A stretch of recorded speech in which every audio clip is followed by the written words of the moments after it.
Good afternoon, ladies and gentlemen. This is Mitch Garvis, www.garvis.ca and www.passionforcigars.com. It has been 6 years since I've done a laptop unboxing video. And the reason for that is because it has been 6 years since I bought my last new laptop. The last new laptop I bought was a Microsoft Surface Pro 4.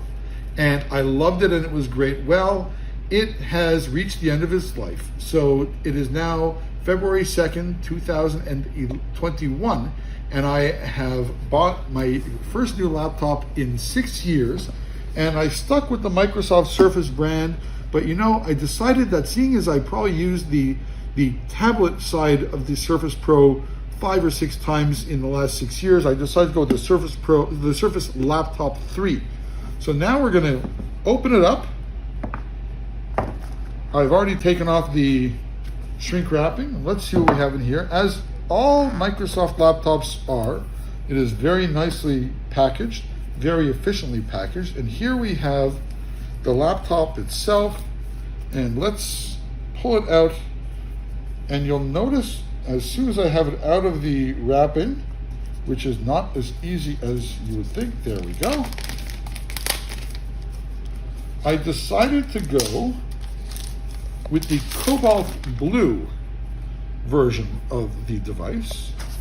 Very nice little laptop here. Ooh, and this is beautiful. When we open it up, we see the screen is 13.5 inches. It's got a keyboard that's a little bigger than the Surface Pro, but the texture here, this is almost a felt texture there, and I love it.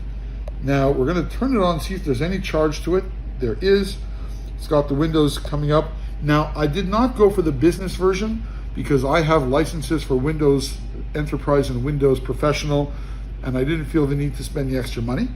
But it's going to come with Windows 10 Home Edition, which I will update later on. As we see, it doesn't take too long. It's about 2.5 pounds. It's a very nice form factor. I love the look and feel of it. I mean, it's beautiful. It feels nice. Let's see how, it doesn't open any further than that, but you know what? I never go further down than that anyways. Now, what I decided to do, rather than invest in, or rather than switch out my laptop brand, I'm not even going to open the charging cable for it because I have my charging cable from my old Surface Pro, and it should be, there we go, the same port for it. Everything is the same. Well, unlike my Surface Pro 4, it has a USB-A and a USB-C port on it, which is nice.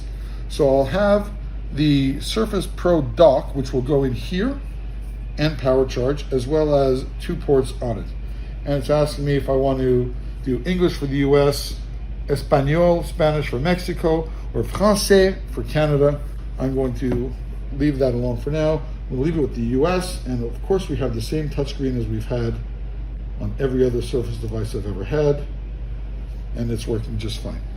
I'm very happy with this device. I'm sure you will be too. I did a lot of research before I spent the money. Cortana's trying to talk to me now. I don't want Cortana talking to me now. There we go. So I did a lot of research, and because it doesn't have the micro SD card, which I've relied on my Surface Pros for all of these years, I went with the 256 gigabyte storage rather than the 128 gigabyte storage. I also opted to stick with the 8 gigabytes of RAM. There are packages with much larger hard drives and much more memory, but this is going to be enough for me. I'm looking forward to playing with it, and I will blog about it as we go. For Garvis.ca, I'm Mitch Garvis. Thanks for watching.